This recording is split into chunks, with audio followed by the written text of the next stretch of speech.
아멘. 할렐루야. 한 주간 동안 고생하셨습니다. 많이 더웠는데 건강한 모습으로 뵈서 참 반갑고 고맙습니다. 우리가 지금 마태복음 20장을 보고 있는데요. 사실은 앞에 19장부터 20장까지 그 영화에 보면 롱테이크라 부릅니다. 영화의 기법인데요. 한 번에 쭉 처음부터 끝까지 쭉 이어나가는 방식이에요. 굉장히 그 고급 수준이 높은 촬영 방식인데요. 영화를 볼 때 그런 장면들을 보면 참 대단하다 싶을 때가 있거든요. 사실은 우리가 읽고 있는 이 말씀은 일단 20장까지 한 번에 쭉 한눈으로 봐야 되는 이야기예요. 그래서 사실 오늘 말씀도 그렇지만 다음 주에 읽은 말씀도 사실은 좀 고민입니다. 이거를 나눠서 하면 안 되고 사실 한 번에 읽어줘야 되기 때문에 그러다 보니까 내용이 좀 길 수밖에 없어요. 그래서 좀 내용이 기니까 마음속에 포기하고 있어라. 할렐루야. 좀 내용이 길어요. 이게 좀 한 번에 이걸 사실은 19장부터 20장까지가 한 번에 다 봐야 되는 것이기 때문에 그래서 나눠서 하기가 쉽지 않은 내용입니다. 먼저 19장 30절 지난주에 말씀드린 대로 같이 읽어볼까요? 시작. 그러나 먼저 된 자로서 나중되고 나중된 자로서 먼저 될 자가 많으니라. 자, 오늘 본문 16절 한번 가볼게요. 16절 말씀 시작. 이와 같이 나중된 자로서 먼저 되고 먼저 된 자로서 나중되니라. 같은 것 같은데 다르고 다른 것 같은데 같죠, 그죠? 이 본문이 그래서 19장 30절과 20장 16절 말씀은 상당히 문학적으로 수준 높은 문학 기법이 들어간 말씀입니다. 우린 주로 이걸 이렇게 해석했죠. 내가 직장 동료나 아니면 친구나 누구를 전도했어요. 전도했는데 나는 교회가 모태신앙이고 뭐 10년 20년 교회를 다녔는데 이 친구는 갑자기 교회 나왔는데 교회에 나오자마자 새벽 예배도 나오고 수예배도 나오고 뭐 금요 기도회도 나오고 뭐 다 그래요. 그러더니 교회에 봉사하겠다고 막 봉사도 하고 뭐 이런 것도 저런 것도 열심히 막 봉사, 찬양 봉사, 교회학교 봉사 막 하더니만 뭐 몇 년 하더니 뭐 집사님도 되고 좀 지나더니 뭐 안수 집사님 혹은 권사님도 되고 막 열심히 하는 어디에 선교지에 뭐 헌금도 자비량으로 막 보내주기도 하고 어디 가서 뭐 봉사도 하고 전도한 사람은 아직 직분도 그냥 집사 그대로 있는데 전도 당한 사람은 뭐예요? 그렇게 성장하더니 오늘날 갑자기 결단한 나 아무래도 하나님께서 날 부르신 것 같다고 해가지고 갑자기 어디를 가요? 신학교를 가. 신학교를 가가지고 열심히 막 신학 공부하고 막 있어요. 그래놓고 옆에 사람들이 뭐라고 말해요? 전도한 사람 보고 하는 말이죠. 야, 그러고 되니까 먼저 된 사람이 나중된 사람이 먼저 된다. 너를 두고 해. 너 신앙생활 똑바로 해. 주로 이거를 이렇게 남 타박할 때 쓰는 말씀으로 썼죠. 혹은 뭐 교회 열심히 다닌 사람, 열심히 내가 먼저 나와 교회에 등록했는데 뭐 나중에 교회 나온 사람이 더 열심히 신앙생활해서 뭐 직분도 받고 열심히 뭐 교회에서 막 사랑받고 또 열심히 봉사하는 뭐 그런 사람으로 비춰질 때 먼저 교회 나온 사람들한테 마음속에는 괜히 이 말씀이 마치 나를 먼저 된 자가 나중되고 또 나중된 자가 먼저 되고 먼저 된 나중된다 이런 표현으로 우리가 사실 이 말씀을 들을 때마다 좀 신앙생활 오래 하신 분들이 좀 불편하죠. 한마디로 말씀드리면 이 말씀은 그런 말씀이 전혀 아니다라는 말씀으로 시작할게요. 이거는 신학적인 의미가 담겨 있어요. 샌드위치 구조라고 불러요. 빵과 빵 사이에 안에 맛있는 음식이 들어있잖아요. 앞에 있는 이야기와 뒤에 있는 이야기를 연결시켜주는 말씀이면서 이 말씀을 통해서 내가 이 앞과 뒤에 이 이야기들의 핵심 메시지를 이 이야기를 통해서 설명해 주겠다는 얘기예요. 그러니까 앞 문장과 뒷 문장이 연결되어 있어요. 뒤에 이야기가 뭡니까? 앞에 이야기가 뭐예요? 예수님이 유대 지경에 왔다는 이야기잖아요. 뒤에 이야기가 뭡니까? 예수님의 죽으심을 세 번째로 이야기하는 거예요. 유대 지경에 왜 왔느냐? 십자가의 죽으심. 그래서 21장에 넘어가면서 예루살렘에 들어가는 이야기들이 본격적으로 시작되죠. 그곳에 들어와서 예수님이 1차적으로 내가 왜 왔는가, 나는 이곳에 와서 할 것이 뭐냐, 분명한 목적이 무엇인지를 밝히는 이야기가 그 가운데 들어있는 이 샌드위치 안에 들어있는 이 비유를 통해서 예수님이 하고자 하는 이야기입니다. 그 일에서 이 말씀이 오늘 나왔다라는 얘기입니다. 자, 그러면 먼저 PPT를 보면서 설명을 드릴게요. 1절부터 7절까지 이야기인데요. 육하원칙을 따라서 그냥 한번 풀어볼게요. 포도원 품꾼 비유, 포도원 일꾼 비유라고도 부릅니다. 자, 여기에 주인공은 누구예요? 집주인이죠. 1절에 나온 집주인. 언제입니까? 저거 제가 좀 실수를 했어요. 11시인데 10시라고 했어요. 아침에, 주인이 아침에 나가고 3시에 나가, 6시에 나가고 9시에 나가고 11시에 나가죠. 총 5번을 나가서 일꾼들을 불러들인다는 얘기예요. 어디로 나갑니까? 장터로 나가죠. 장터로 나갑니다. 자기의 인력 시장으로 나가서 불러오는 거예요. 누구를 부르는 겁니까? 품꾼들을. 무엇을 했느냐? 품꾼들을 부리는 거예요. 어떻게? 포도원에 들어가라. 포도원에 들어가. 어떻게 시켰어요? 포도원에 들어가라. 왜? 성경은 아무리 찾아봐도 왜 들어가는지는 나오지 않아요. 그런데 1절에서 이 이야기가 천국 이야기다라는 이야기를 해요. 그러니까 왜 그러냐? 천국을 알려주기 위해서라는 것을 볼 수가 있습니다. 그 다음 페이지 한번 넘어가 볼게요. 자, 시간, 유대인의 시간에 아침은 오전 6시를 말합니다. 그리고 3시, 6시, 9시, 11시 이거는 다 뭐냐면 더하기 6을 하면 돼요. 그래서 오전 6시, 3시는 6을 더하니까 오전 9시, 6시는 정오가 되죠. 12시, 그죠? 예수님께서 십자가에 못 박혀 돌아가신 시간이 제 9시가 되죠. 오후 3시가 됩니다. 11시는 11 더하기 6이니까 제가 잘못했는데요. 오후 5시. 오후 5시가 됩니다. 그래서 6시가 되면 종료가 되기 때문에 종료되기 1시간 전까지 가서 주인이 불러들인다라는 이야기를 이렇게 하는 장면입니다. 그 이야기가 오늘 비유의 이야기예요.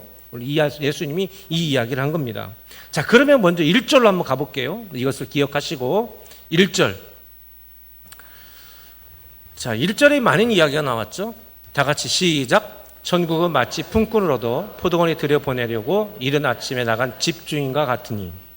이 비유는 무슨 비유다? 천국 비유다. 즉 예수님께서 지금 이곳에 오신 목적, 이 비유의 목적, 성경의 복음서에 나와 있는 모든 비유의 목적은 다 어디에 있어요? 천국 비유예요. 천국 비유. 천국의 이야기하는 겁니다. 천국 이야기를 하는데 천국은 품꾼 얻어 포도원에 보내려고 이른 아침에 나간 집주인과 같다고 했어요. 그러면 천국을 이야기하는 건데 그렇다면 천국에서 포도원은 무엇을 의미할까요? 포도원은 뭘까? 포도원은 뭘까요? 포도원은 천국을 말하는 걸까요? 뭘까요? 저 뒤에 보면 집주인과 같다고 했죠.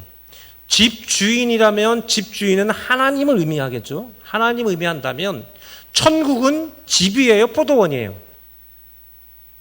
집이죠. 그러니까 포도원은 천국을 말하는 게 아닙니다. 저 집이 천국인 거예요.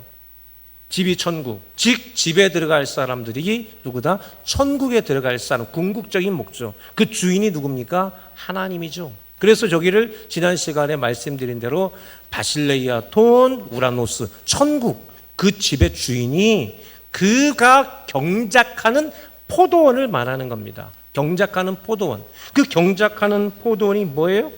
그거를 신앙 공동체라고 부르는 겁니다. 신앙 공동체. 그 신앙 공동체인데 이 신앙 공동체가 구약으로 말하면 뭐예요? 선민이라고 부르는 이스라엘 백성들이에요. 저 포도원은 이스라엘 백성. 그런데 이게 예수님께서 이곳에 오셔서 보여주는 새로운 메시지의 포도원은 무엇을 말하면 이 구약이라고 말했던 이 선민 공동체 이스라엘 백성들이 이제 예수님을 통해서 새로운 포도원이 만들어지는데 그 포도원이 뭐예요? 오늘날의 신앙 공동체 교회를 말합니다. 뭘 말한다? 교회를 말한다는 겁니다. 현대의 교회. 포도원은 그러니까 신앙 공동체, 현대의 교회를 말한다. 그러면 품꾼은 뭘까요? 품꾼. 이스라엘이나 우리나라나 포도 수확기가 9월달로 비슷합니다. 우리나라도 8월 말부터 해서 9월까지 이렇게 포도를 수확을 하죠. 포도를 수확을 하는데 이스라엘도 9월 달에 포도를 수확을 합니다. 포도를 수확을 하는데 포도가 한꺼번에 막 익어버리니까 익을 때를 딱 보고 그때 따지 않으면 안 돼요. 하루만 늦어지면 다 터져버려요. 그 터져버리면 포도는 뭐예요? 상품 가치가 없어요. 또 그렇다고 해서 먼저 따버리면 당도가 안 좋아요. 맛이 안 좋은 겁니다. 이게 맛이 좋은 걸로 하는 거예요. 제일 좋은 거.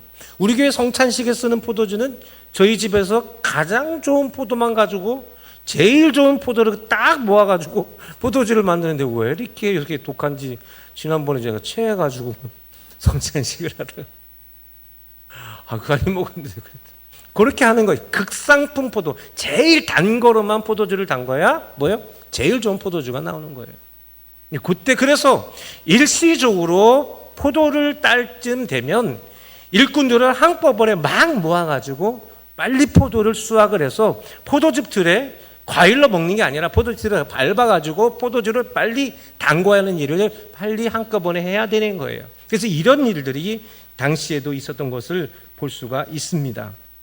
자, 이런 의미를 따진다면 이 포도원의 품꾼들은 이 포도를 빨리 따기 위해서 수확을 위해서 일시적으로 고용된 일꾼들을 의미합니다. 종과 품꾼은 다르죠. 종은 뭐예요? 그 주인이 집에서 일하는 사람, 일을 많이 하든 적게 하든 그 집에서 주는 거 먹고 사는 사람들이에요. 근데 품꾼은 뭐예요? 그날 거기서 일을 해야만 먹고 살 수 있는 사람. 그러니까 종보다 훨씬 더 안 좋은 인생을 살아가는 사람들이 누구예요? 날품팔이 하는 사람, 그거 가지고 먹고 사는 사람들이 바로 이 사람들을 의미하는 겁니다. 자, 근데 포도원이 신앙 공동체라고 말한다면, 구약적 의미로 말한다면 저 품꾼들은 누구냐? 바로 제사장 같은 사람들, 종교 지도자들, 이런 사람들을 말하죠. 예수님 당시가 마찬가지입니다. 그래서 저 품꾼은 누구를 의미했던 거냐면 바로 일꾼들, 종교 지도자, 제사장, 서기관, 바리새인 같은 사람들을 말했던 것입니다. 그랬는데 이 예수님께서 이 이야기를 하면서 결국 이 품꾼은 다시 누가 되느냐? 예수님의 제자들이 되는 거예요. 오늘날로 말하면 이 포도원의 품꾼, 즉 교회의 일꾼들은 누구냐? 1차적으로는 목사님을 말하지만 결국 누구를 말하는 거예요? 교회 전체를 이루는 성도를 말하는 것입니다. 그러니 여기서 품꾼이라는 것은 우리 모든 성도들, 나 자신이 누구다? 품꾼이다라는 것을 여러분들이 기억해야 됩니다. 우리 모든 성도들은 교회를 세우기 위한 누구다? 일꾼이다. 할렐루야. 이 사명을 우리에게 주시고 이것을 여러분들이 꼭 기억해야 됩니다. 나는 교회에 놀러 오는 사람 아니요. 우리는 일꾼으로 주님의 전에 온다라는 사실들을 여러분들 정체성을 분명할 수 있기를 바랍니다. 자, 2절로 넘어가 볼게요. 2절 시작. 그가 하루 한 데나리온씩 품꾼들과 약속을 하여 포도원에 들여보내요. 당시의 일당이 한 데나리온입니다. 일당이 한 데나리온을 받는 거예요. 한 데나리온만 받아도 가족들이 풍족하게 잘 먹을 수가 있었어요. 그래서 하루에 한 데나리온의 약속을 하게 되는 겁니다. 자, 3절로 넘어가 볼게요. 3절로 시작. 또 삼시에 나가보니 장터에 놀고 서 있는 사람들이 또 있는지라. 장터에 놀고 있다 하니까 이 사람들이 일을 하기 싫어가지고 그냥 밖에서 그냥 자기네끼리 윷놀이 하고 있고 뭐 제기차기 하고 있고 축구 차고 있고 그런 얘기가 아니라 저 얘기는 원문 그대로 해석하면 일이 없어서 서 있다는 거예요. 그러니까 일을 안 하면 뭘 하고 있는 거예요? 놀고 있다고 보죠. 공부를 안 하면 뭐라고 말해요? 너 왜 놀고 있냐? 라고 말하지 않습니까? 자기 임무를 하지 못하는 사람들을 그래서 놀고 있다 말하는데 원어 그대로 해석하면 일이 없어 서 있다라고 말하죠. 제3시 오전 9시에 나갔습니다. 그래서 그들을 또 있었습니다. 자, 4절로 넘어가 볼게요. 4절 시작. 그들에게 이르되 너희도 포도원에 들어가라. 내가 너희에게 상당하게 주리라 하니 그들이 가고. 자, 아침에 즉 원래 일할 타임인 6시에 만난 사람들한테는 얼마를 약속했죠? 한 데나리오를 약속해서 하루 일당을. 근데 사전에 보니까 오전 9시에 온 사람한테는 얼마 준다고 했어요? 한 데나리오인가 아니면 상당하게입니까? 상당하게는 얼마인지 모르죠. 그렇죠? 이 말은 디카이오스라고 해요. 의롭다, 정당하다. 내가 너에게 정당하게 주겠다, 합당하게 주겠다. 이렇게 얘기하면 내가 너 합당하게 줄 테니까 들어가라 라고 약속을 하게 된 거예요. 5절로 넘어가 볼게요. 5절 시작. 제6시와 제9시에 또 나가 그와 같이 하니라. 정오에 나간 거예요. 정오에 나갔고 오후 3시에도 나갔어요. 근데 똑같이 그들에게도 어떻게 해요? 상당하게 줄 테니까 들어가라 라고 이렇게 하게 된 겁니다. 근데 문제는 6절이에요. 6절 말씀 시작. 제11시에도 나가보니 서 있는 사람들이 또 있는지라. 이래 너희는 어찌하여 종일토록 놀고 여기 서 있느냐. 아하.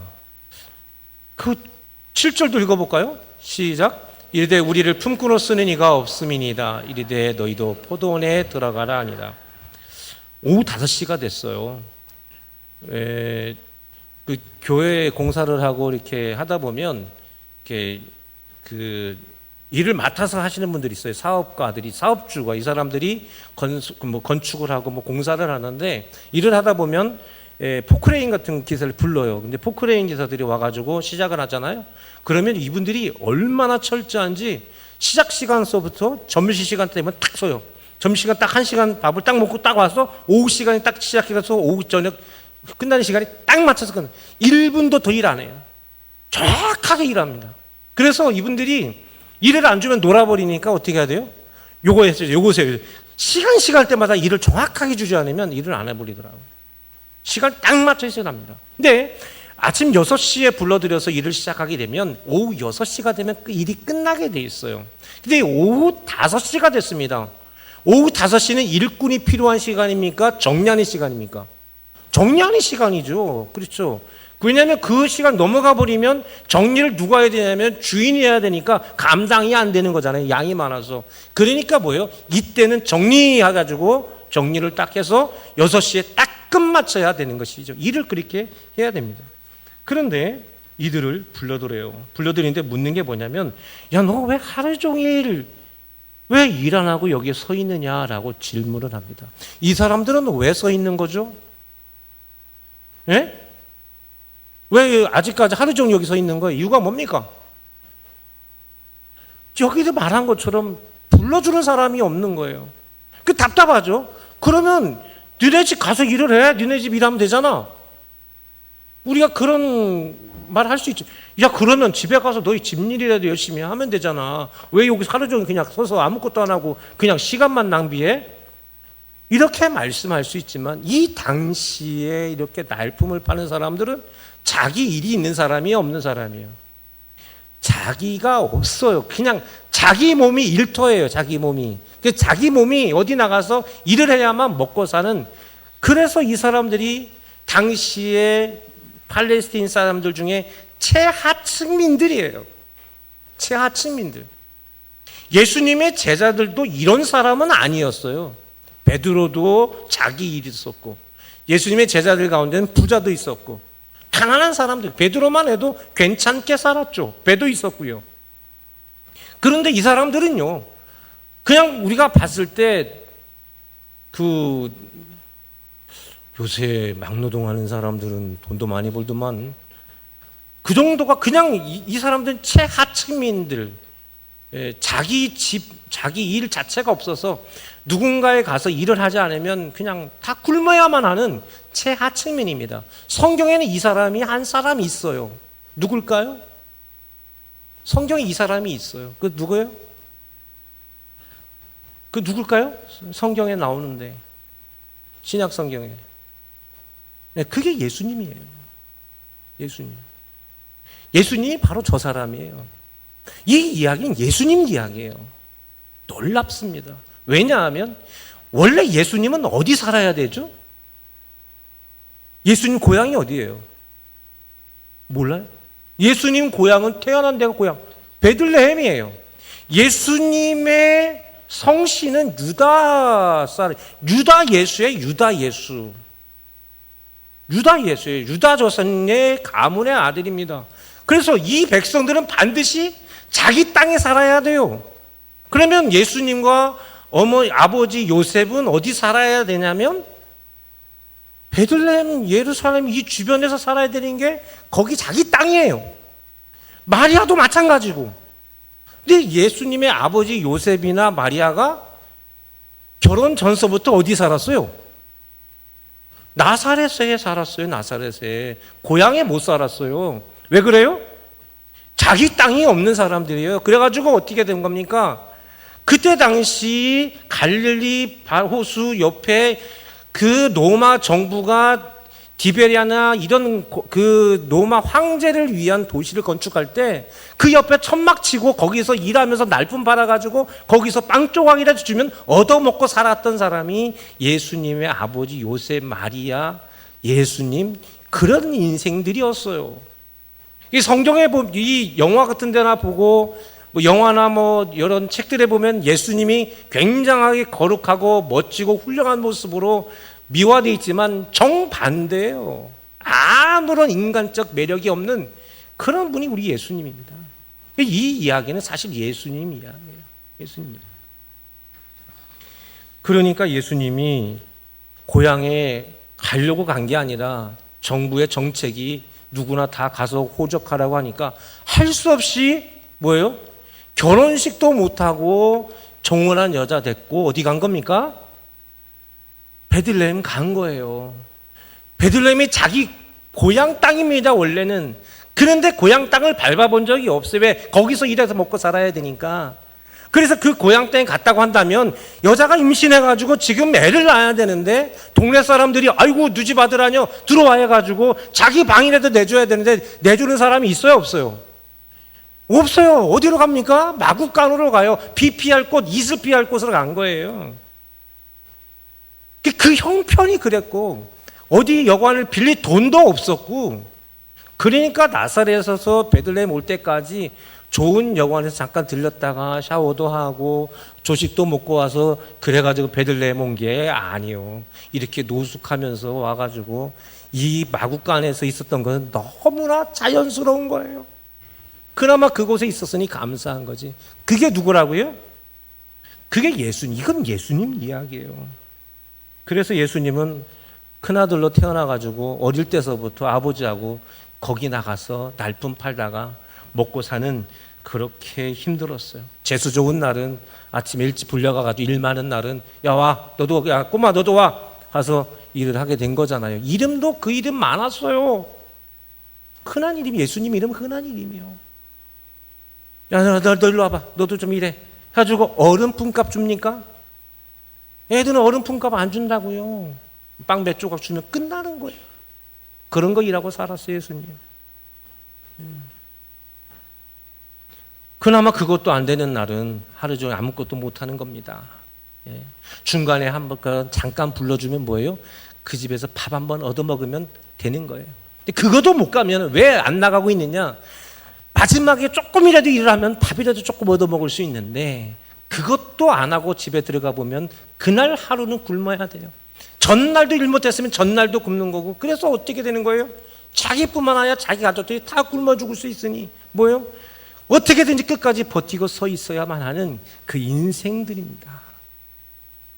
저는 이 본문을 읽을 때마다 예수님이 너무 연상이 돼요. 얼마나 힘들었을까. 누가 밥 한 끼 주는 사람도 없고 배고팠고 그래요. 가난하면 어떤가 싶은 생각을 잘 모르고 살았는데 저희 집이 부자라서인 게 아니라 그냥 다 그렇게 살았으니까요. 결혼해서 살아보니까 가난이라는 걸 알게 되더라고요. 가난하니까 제일 먼저 느끼는 건 다른 게 아니라 서럽더라고요. 서러워. 가난 참 서럽더라고요. 결혼하면서 우리가 하나님께서 주신 것만 먹고 살아봅시다. 그래서 누구의 손도 빌리지 않고 뭐 손 빌릴 데도 없어. 서러워.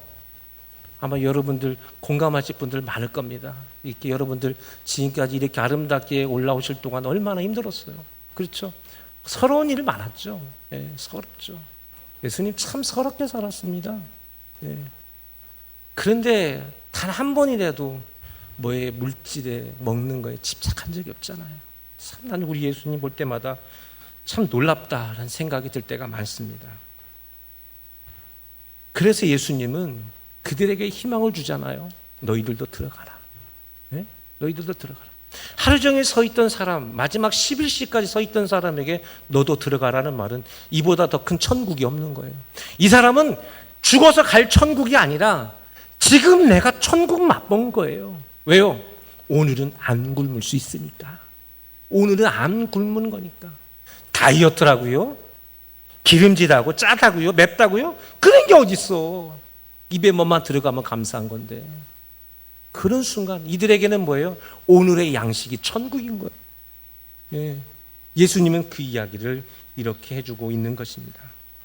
그런데 여기까지 오면서 우리가 한 가지 놀라운 것 하나를 발견할 수 있어요. 처음에도 말씀드렸듯이 이 집 주인은요, 목적이 전혀 보이지 않아요. 그러니까 포도를 수확하기 위한 건지, 그래서 이 마지막 11시에 들어간 사람은 뭘 하라는 건지, 아침 일찍 간 사람, 3시에 들어간 사람, 9시에 들어간 사람, 6시에 들어간, 9시에 들어간, 12시에 들어간 사람, 이 사람들이 무슨 일을 하라고 그것에 보냈는지, 또 성실하게 일하라고 일해서 보낸 것도, 뭐 열심히 일하라고 보낸 건지 아무것도 없어요. 너희들 들어가서 열심히 일하라, 너 1시간밖에 없으니까 가서 죽어라 일하라, 이게 하나도 없어. 오직 집주인 딱 한 가지만 이야기하는 거예요. 뭐예요? 너도 들어가. 너도 들어가. 이게 집주인의 유일한 목적으로 보여집니다. 그게 바로 천국이죠. 천국의 목적은 뭐예요? 거기서 어떻게 되는 거는 알아서 하실 일이에요. 천국의 목적은 딱 하나입니다. 들어가는 겁니다.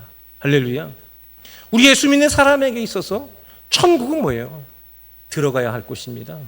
유일한 목적. 집주인은 바로 그 이야기만 이렇게 보여주는 장면을 볼 수가 있습니다.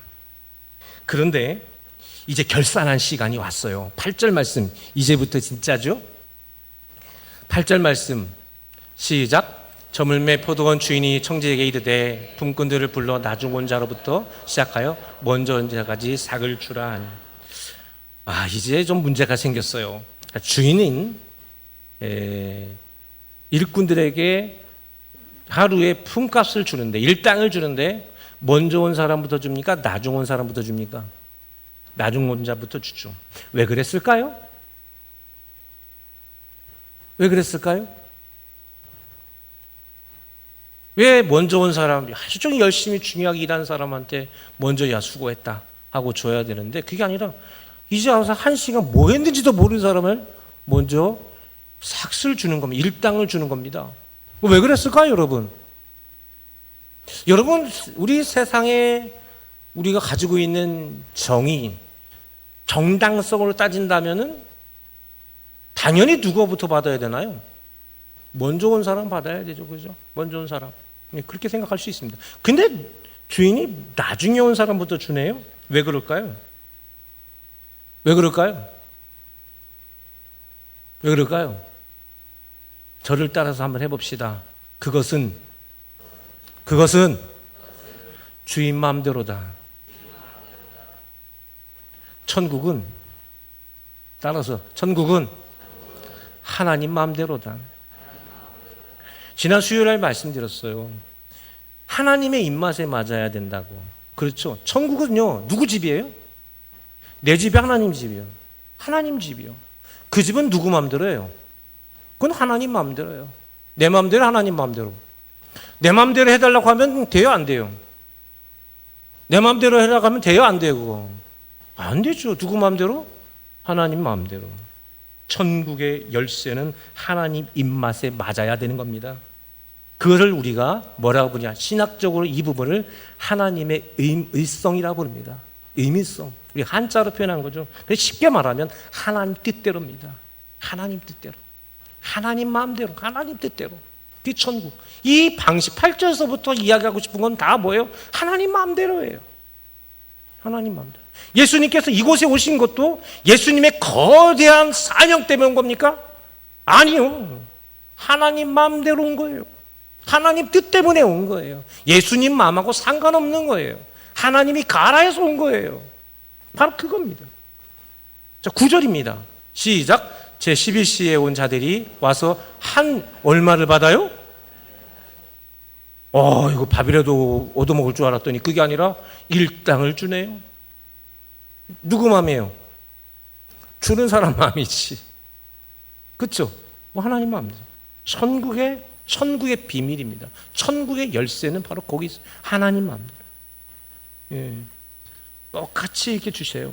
10절과 12절로 볼까요? 10절서부터 12절 시작. 먼저 온 자들이 와서 더 받은 줄 알았더니 그들도 한 데나리씩 받은지라. 받은 후 집 주인을 원망하여 이르되 나중 온 이 사람들은 1시간밖에 일하지 아니하였거늘 그들 종일 수고하며 더위를 견딘 우리와 같게 하였나이다. 이렇게 말합니다. 먼저 온 사람들이 내심 생각했어요. 그러니까 앞에 있는 사람들이 1시간짜리도 한 달란트를, 한 데나리온을 줬으면 적어도 아침 일찍 6시에 온 사람은 적어도 얼마를 받아야 되는 거예요? 얼마를 받아야 되는 거예요? 적어도 한 데나리온 이상은 돼야 되는 거 아닙니까? 그런데 아침에 일찍 온 사람이나 나중에 온 사람이 똑같이 한 데나리온을 줘요. 이것을 설명해 주는 좋은 그 그림이 렘브란트의 그 포도원의 일꾼이라는 그림이 있는데, 이게 그림이 좀 어두워서 여러분 보여줘봤자 안 보일 것 같아서 준비는 안 했는데 여러분 나중에 한번 보시면 좋겠습니다. 그래서 이들이 뭐라고 했냐면 원망했다고 되어 있습니다. 이 원망했다는 말이요, 헬라어가 에곤기존이라고 되어 있습니다. 이게요, 구약에서 쓰는 말은 히브리어고 신약은 헬라어이기 때문에 구약의 이 말이 헬라어로 연결돼요. 이것이 대응어라 부르거든요. 신약의 이 원망하다는 말 에곤기존이 대응어가 히브리어, 구약 히브리어는 뭐냐면 룬이라고 부릅니다. 이게 뭐냐면 이스라엘 백성들이 가나안 땅으로 가고 있네. 애굽에서 나와서 가나안 땅을 가고 있는데 그 광야길 속에서 하나님께 끊임없이 뭐예요? 원망하죠. 이것을 룬이라고 부릅니다. 히브리어 룬이라고 부르는데 이게 신학에 오면은 에곤기존이라 부릅니다. 같은 말이에요. 이스라엘 백성들이 애굽에서 나와서 가나안 땅에 들어간 그 광야길에 끊임없이 하나님을 원망하죠. 그게 무슨 말입니까? 하나님의 구원의 방식, 즉 하나님의 뜻이라고 부르는 것, 하나님의 계획, 하나님의 뜻대로 계획대로 되어지는 것들에 대해서 동의를 한다는 거예요? 동의하지 않는다는 거예요? 동의하지 않는다는 뜻이에요. 나는 하나님의 구원을 받아들일 수가 없다라고 말하는 것이 원망입니다. 그래서 예수님이 저 원망이라는 에곤기존이라는 말을 굳이 사용하게 된 거예요. 왜? 영적 의미가 있기 때문에. 이 백성들이 조상 대대로 하나님의 구원의 방식을 받아들입니까? 안 받아들입니까? 안 받아들이죠. 하나님의 뜻을 거절하죠. 거부하죠. 그러면서도 누구보다도 하나님을 잘 섬긴다고 말하죠. 하나님의 뜻과 상관없이 살아가면서 하나님의 뜻대로 하나님의 계획대로 살지 않으면서 자신들은 하나님을 잘 섬긴다고 말하는데 그들은 늘 뭐였어요? 원망했다. 주인 마음대로, 하나님 마음대로를 거부했어요. 뭐하라? 하나님은 우리 마음에 들게 해줘야 됩니다. 그 마음에 안 들 때마다 뭐 한 거예요? 원망했죠. 그 원망이 뭘로 나타납니까? 우상숭배로 나타나는 거죠. 원망과 우상숭배는 같이 만들어지게 되는 겁니다. 당시에 이 구원의 섭리를 받아들이지 않았던 사람들 누구요? 제사장들, 바리새인들, 사두개인들. 그래서 이들은 예수님을 죽여버리죠. 내 뜻대로 안 맞아서. 예수님 누구 뜻대로 오셨는데요? 아버지의 뜻대로 오셨는데 누가? 구원의 섭리를 이루실 하나님께서 그 아들을 보냈는데 이 땅에서 하나님을 뭐예요? 먼저 섬긴 자들, 먼저 된 자들이 죽이죠. 바로 그 이야기가 이렇게 담겨 있습니다. 14절 15절입니다. 14절 15절 시작. 내게 것이나 가지고 가라. 나중 온 이 사람에게 너와 같이 주는 것이 내 뜻이니라. 내 것을 가지고 내 뜻대로 할 것이 아니냐? 내가 선함으로 내가 악하게 보느냐? 아멘. 할렐루야. 놀랍지 않습니까? 내 뜻대로 한다. 이게 오늘 천국의 비밀이라고 했죠. 하나님의 임의성, 하나님의 뜻대로, 하나님 마음대로. 그런데 그게 뭐라는 거예요? 내가 선한데 네가 악하다고 말하느냐? 이게 왜 중요하냐면 19장의 첫 번째 누가 나타나요? 젊은 청년이 나와서 예수님께 질문한 건 뭡니까? 내가 어떤 선한 일을 해야 천국 백성 될 수 있습니까? 영생 얻을 수 있습니까? 라고 말하죠. 근데 영생은 뭐예요? 내 뜻이 하나님 뜻대로예요. 하나님의 뜻이죠. 하나님의 뜻만이 선한 거죠. 그래서 오늘 이 14절 15절의 말씀은 앞에 젊은 청년이 질문했던 것에 대한 대답이 바로 여기에 나온 거예요. 하나님의 뜻만이 뭐다? 선하다. 할렐루야. 하나님의 뜻만이 선하다. 그게 뭐예요? 천국이다. 할렐루야. 그 말씀을 하고 있는 겁니다. 하나님의 뜻이 뭐예요? 그러면 하나님의 뜻이 뭡니까? 포도원이에요. 포도원에 들어가서 이 포도원을 잘 가꿔서 잘 수확하는 거예요. 포도원. 이 포도원이 뭐라고 했어요? 신앙 공동체예요. 교회라고요. 이 땅에 살아가는 사람들이 마지막 하나님 나라 천국, 바실레이아 돈 우라노스 천국에 들어오기 전까지 이 땅이 하나님의 나라, 바실레이아 돈 데우, 이 땅이 하나님의 나라로 만들어서 너희들이 살아가야 되는데 그게 뭐다? 그게 포도원이고 그게 교회라는 거예요. 그것을 누가 해야 되느냐? 너희들 제자들, 이 말씀을 듣고 있는 너희들 그 일을 해야 된다. 그게 사명이죠. 사명. 그게 사명장이에요. 사명장. 오늘 이 땅에 있는 우리 교회의 모든 성도들이 해야 될 사명 뭐예요? 이 교회가 하나님의 나라, 하나님의 통치, 그렇죠. 저 천국에 들어가기 전에 하나님의 통치가 이루어지는 그런 교회가 되어져야 한다라고 말하는 것이죠. 그래서 16절에 이렇게 말합니다. 16절 시작. 이와 같이 나중된 자로서 먼저 되고 먼저 된 자로서 나중되리라.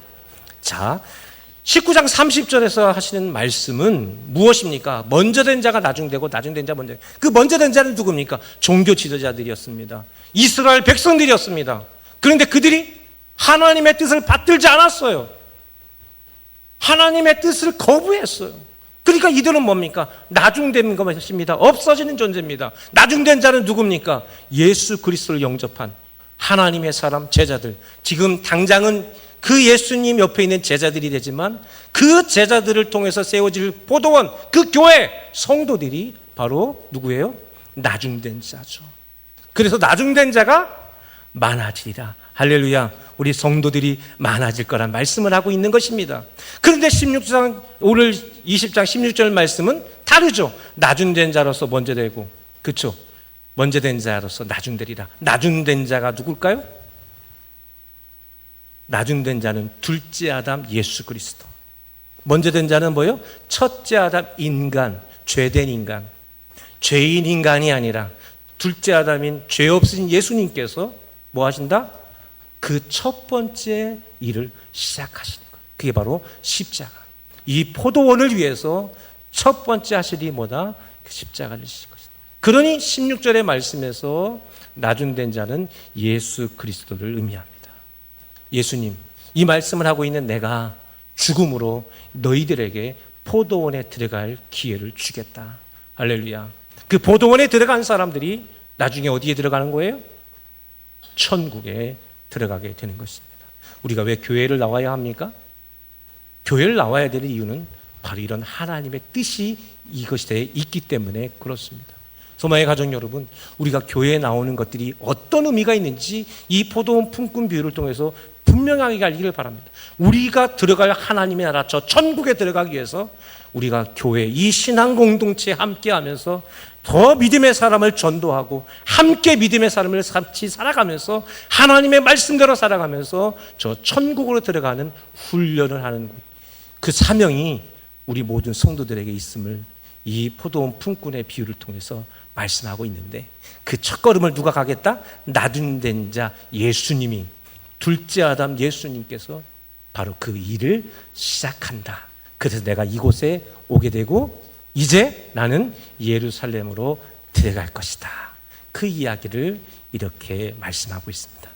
여러분 안에 이 예수 그리스도의 십자가 의미와 여러분 자신들이 교회에 나오는 것들의 가치가 어떤 것인지를 분명히 알 수 있기를 주의 이름으로 바랍니다. 아버지 하나님,